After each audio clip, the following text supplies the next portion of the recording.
Hi friends, global affairs आप सभी का स्वागत है और मैं हूं स्वाभिमान। यूरोपियन कमीशन की chairman Ursula von der Leyen India I हुई हैं और ईयू इस वक्त इंडिया को टारगेट कर रहा है एज ए पोटेंशियल मार्केट और as a potential economic partner. आप सभी को पता होगा कि कुछ ही समय पहले यूएस के प्रेसिडेंट डोनाल्ड ट्रंप ने 25% टैरिफ इम्पोज कर दिया है ईयू के ऊपर, यानी कि अब ईयू और यूएस के बीच जो बायलैटरल ट्रेड है उतना आसान रहा नहीं। तो ईयू अब तलाश रहा है पोटेंशियल मार्केट्स, पोटेंशियल पार्टनर्स और पोटेंशियल प्लेस जहां पर वो अपने मार्केट को डाइवर्सिफाई कर पाए, अपने ट्रेड को डाइवर्सिफाई कर पाए और अपने प्रॉफिट को डाइवर्सिफाई कर पाए। उसमें इसके लिए इम्पॉर्टेंट है इंडिया, चाइना, ऑस्ट्रेलिया, न्यूजीलैंड और दूसरे अनएक्सप्लोर्ड एरियाज़ जिसमें इंडिया आई हुई है। वो इंडिया में उनके साथ बहुत से दूसरे कमिश्नर्स आए हुए हैं और वो बात करने वाले हैं होस्ट ऑफ इश्यूज़ पर, जिसमें है ट्रेड, कॉमर्स, एआई और of course most important free trade agreement. लेकिन एक ईयू का एक और हिडन एजेंडा है, वो ये कि ईयू चाहता है कि इंडिया सपोर्ट करे ईयू को, यूरोप को सपोर्ट करे इन यूक्रेन वॉर एफर्ट्स। यानी कि ईयू का जो मैंडेट है, ईयू के जो मांग है कि we should work against Russia, तो ईयू के इस काम में इंडिया उसका साथ दे, इंडिया सपोर्ट करे ईयू के इस काम को, यानी कि अगेंस्ट रशिया जाए और उसके इस काम में सहायता करे, जो कि बहुत मुश्किल लगता है क्योंकि रशिया हमारा एक इम्पॉर्टेंट ट्रेड पार्टनर है, डिफेंस पार्टनर है और डिकेड्स से इंडिया और रशिया के संबंध हमेशा से मधुर रहे हैं और अच्छे से कॉर्डियल रहे हैं। इतने क्लोज कभी यूएस के नहीं रहे, किसी और कंट्री के नहीं रहे जितने क्लोजनेस इंडिया और रशिया की है। तो ये बहुत मुश्किल है कि ईयू ऐसा कर पाएगा।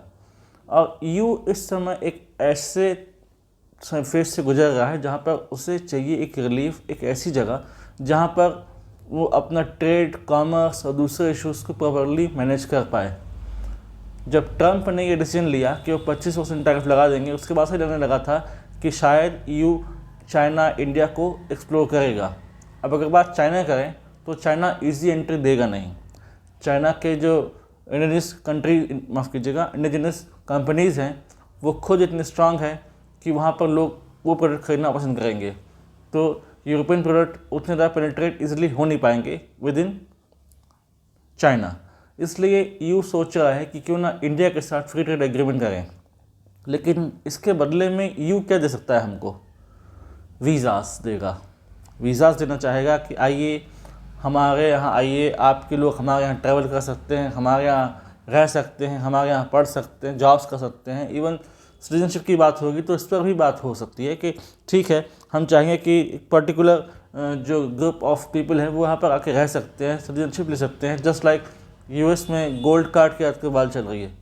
लेकिन ईयू अब वैसा ईयू रहा नहीं। जब तक यूएस का साथ था, यूएस का ट्रेड, कॉमर्स और डिफेंस में साथ था, तब तक बात थी। लेकिन अब ईयू थोड़ा सा कमज़ोर है, खासकर रशिया को यूक्रेन रशिया वार में अपयश मिला हुआ है। यूएस का साथ है तो वैसे भी ईयू कमज़ोर है। अपनी पूरी डिफेंस उसने यूएस को सौंप दी थी। नाटो एक तरीके से यूएस के ही हाथ में था। तो कभी सोचा नहीं था यूरोप ने कि उसको ज़रूरत पड़ेगी to diversify any other country. और कहा जाता था कि यूरोप तो एक गार्डन है और बाकी तो जंगल है।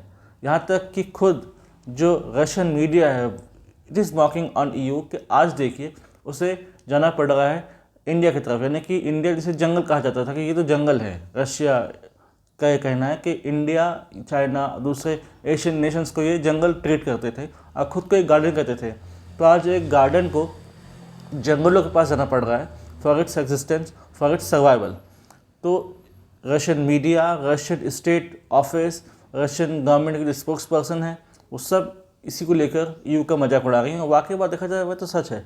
आज जब ज़रूरत पड़ी है ईयू को, यूरोपियन कमीशन को, तो उनके ऑफिसर्स, उनके बड़े बड़े पॉलिटिशियंस यहाँ पर आ रहे हैं और बोल रहे हैं कि आइए हमारे साथ ट्रेड कीजिए, ट्रेड कॉमर्स करिए, हम फ्री ट्रेड एग्रीमेंट साइन करेंगे, एआई पे बात करेंगे और आपको बदले में एक्सेस दे देंगे मार्केट का, आपको ट्रैवल इजी कर देंगे, ट्रैवल बैन हट जाएगा, आप इजीली ट्रेड कर पाएंगे, इजीली मूव कर पाएंगे with in EU.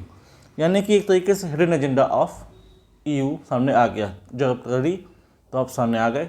Otherwise European countries का वीज़ा पाना बहुत कठिन होता है, इतना आसान नहीं रहता। ये सामने बातें आ गई हैं और देखा जाए तो बात सही भी है कि आज जब ज़रूरत पड़ रही है EU को तो उसे इंडिया याद आ रहा है, चाइना याद आ रहा है, न्यूजीलैंड और ऑस्ट्रेलिया की तरफ उसका फोकस है। अदरवाइज़ पहले इतना ज़्यादा तरजीह उन्होंने दी नहीं थी कभी इंडिया को।